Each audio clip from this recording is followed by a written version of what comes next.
Les Dominicains au Rwanda.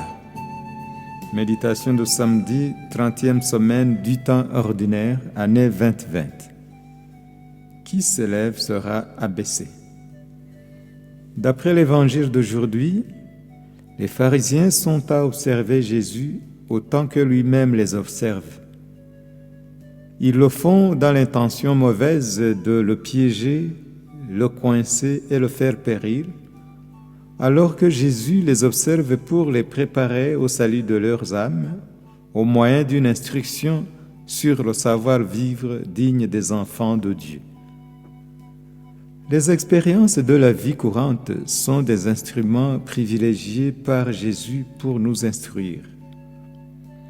La vie est un bon pédagogue pour un chrétien. Aujourd'hui, frères et sœurs, il est question d'apprendre l'humilité et la bienveillance. En effet, se ruer sur les meilleures places est non seulement manquer de bienveillance et de considération envers les personnes dignes de les occuper, mais aussi Jésus estime que c'est déraisonner et manquer de honte.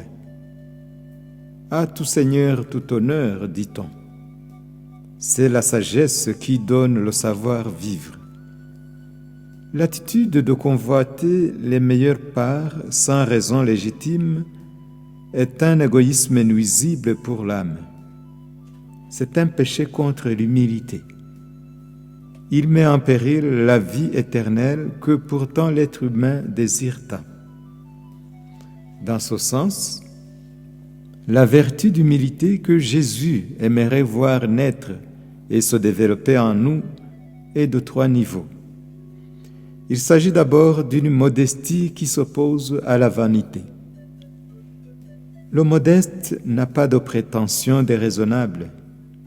Il ne se fie pas à son propre sens. Il est l'inverse du pharisien qui suit son élan pour les meilleures places.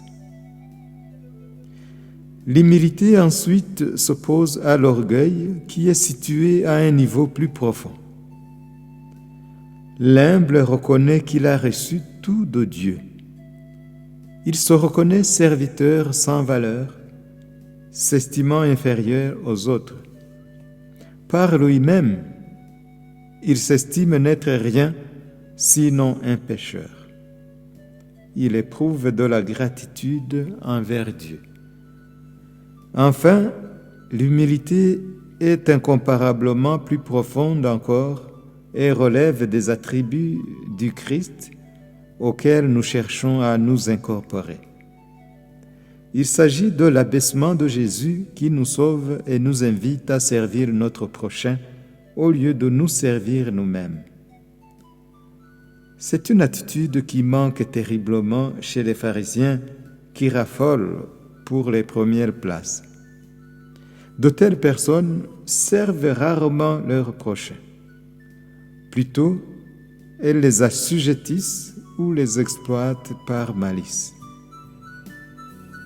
Que Dieu fasse de nous des humbles serviteurs de nos frères et de nos sœurs.